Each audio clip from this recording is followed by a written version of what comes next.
Olá, meus queridos estudantes, acadêmicos da pedagogia.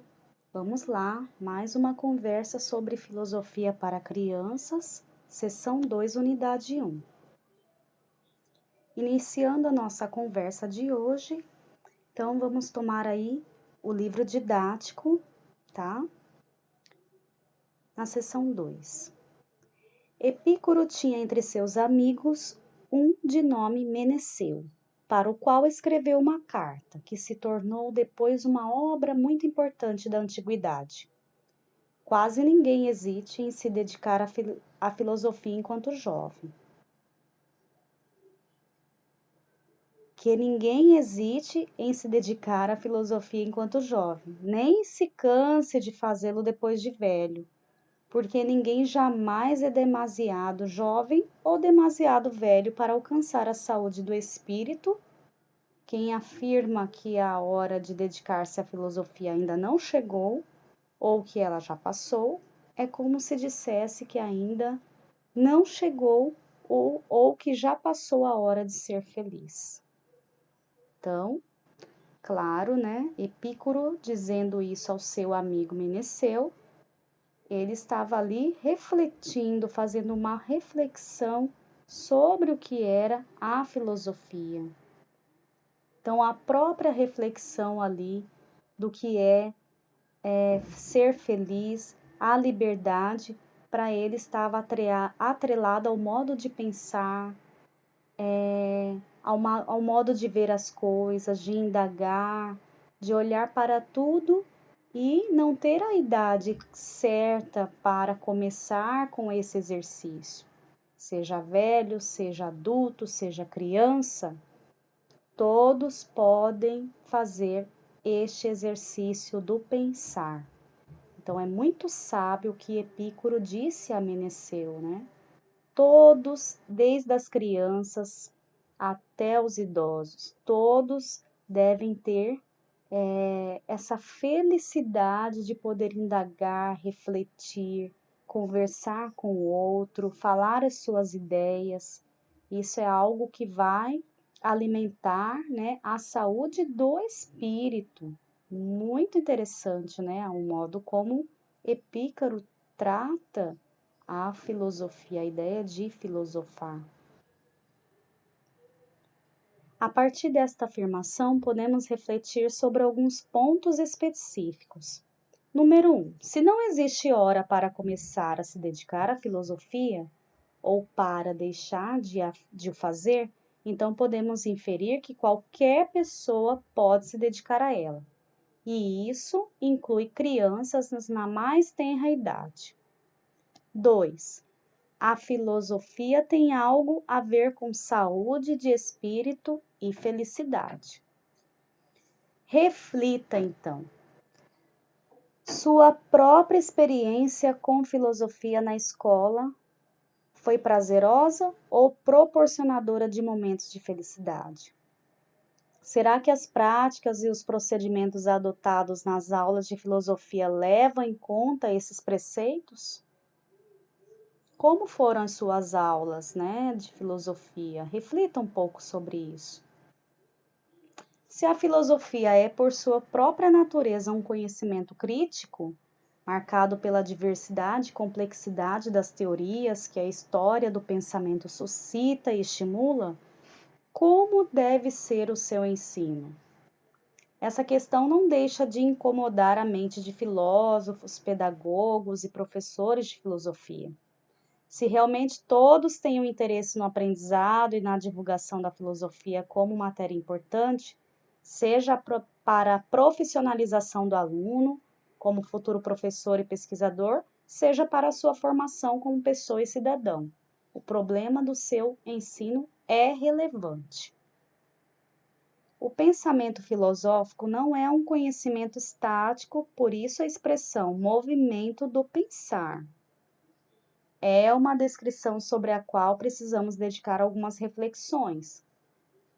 Na escola regular, as aulas de filosofia comumente, ou na maioria dos casos, são momentos determinados dentro do currículo, com duração de 50 minutos, uma ou duas vezes por semana, para que os alunos tenham contato com o pensamento filosófico ocidental desde a antiguidade até aos dias atuais.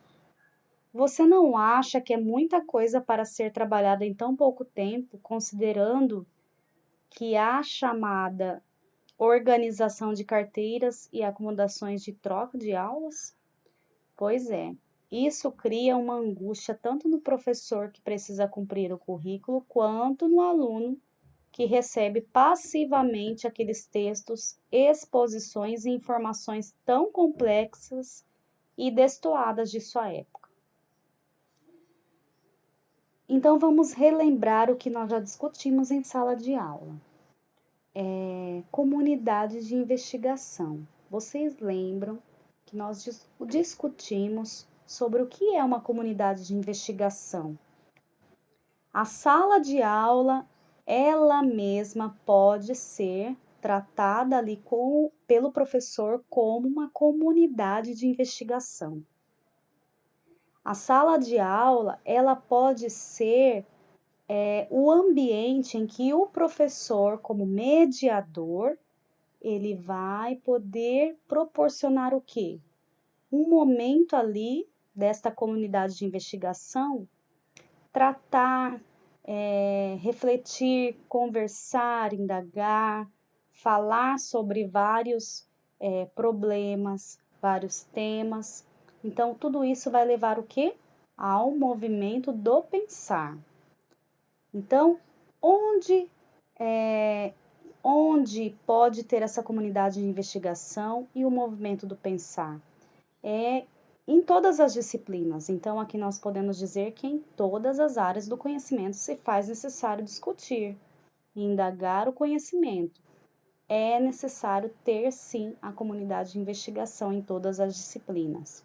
A sala de aula, trabalhos em grupos e rodas de conversa, né, podem propiciar o diálogo investigativo e o professor ali como mediador.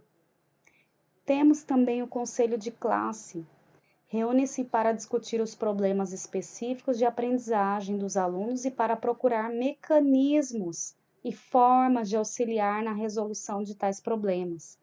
O conselho de classe também acaba sendo uma comunidade de investigação, mesmo que seja ali com critérios de notas, com critérios avaliativos, é necessário entrar num consenso sobre um aluno. Então, muitas vezes o professor de inglês não sabe o que o professor de português, o professor de matemática pensa sobre determinado aluno. Mas ali, nessa comunidade de investigação, que é o conselho de classe, todos ali discutindo como é o comportamento, como é o olhar, né, de cada professor sobre aquele aluno, eles conseguem até dizer que podem dar chances para que aquele aluno possa desenvolver mais, que podem dar uma recuperação, que podem conversar com a família desse aluno, entre outras soluções que pode ter, né, chegar ao conselho de classe. Tudo isso envolto do movimento do pensar. Então, essa semana, o que eu quero que vocês realizem? Então, aqui eu trago um estudo dirigido em grupo ou individual, para você compreender melhor a atuação de um professor utilizando algumas metodologias da área de estudos da filosofia. Assista ao filme Escritores da Liberdade. Caso já tenha assistido, oriento que veja novamente com o olhar do que abordamos em sala de aula sobre comunidade de investigação e movimento do pensar. E em grupos de 2 ou 3 acadêmicos, converse sobre estas perspectivas do filme. Mesmo à distância, investigue as impressões que seu colega teve sobre o filme com as seguintes indagações. Número 1. Nas primeiras impressões da turma, a professora aborda sobre o diário de Anne Frank. Como aconteceu isso? 2. Para conhecer os estudantes, por que a professora propõe a escrita de um diário? 3. Quais atividades a professora utilizou pensando na comunidade de investigação? 4. Quais observações vocês podem compartilhar após conversar entre os membros do grupo? Então, esta atividade poderá ser encaminhada por mensagem no AVA ou para o e-mail, né? O meu e-mail que vocês já sabem, leandra.ferreira@croton.com.br. Ok? Até a próxima aula.